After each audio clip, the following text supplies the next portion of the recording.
Alright, I just wanted to make a quick video of some Mazda 6 mods I did. After doing some research, I kind of tweaked them to make them easier based on mine. So the first one is the steering wheel.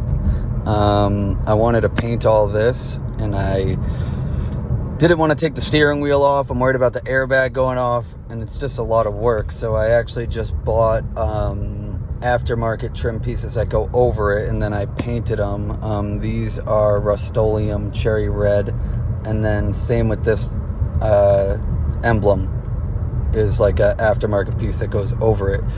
The top of my steering wheel was like sun faded, and the leather was kind of like ripping, so I wrapped it.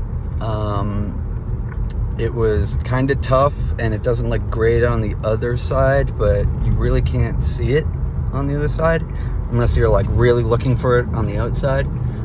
It feels great.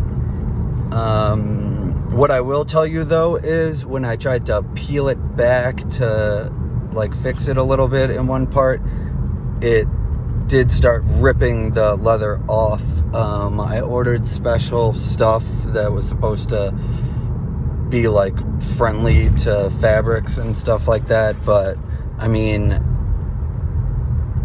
it's not. So if you're gonna do it, it's gonna be like a lifetime thing. Otherwise you can always like refurbish the steering wheel or get a cover or something like that.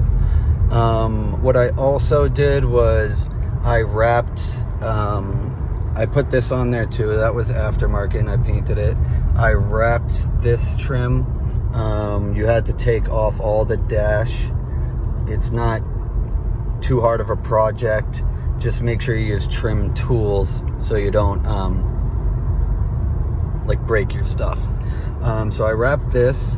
I also wrapped this and this, and I love the way it came out. It like almost looks professional, and that was like the second thing I've ever wrapped. I'll follow up with another video I did of trim I did on the outside of the car that I got from MV Tuning. But as for now, yeah, that's about it, folks.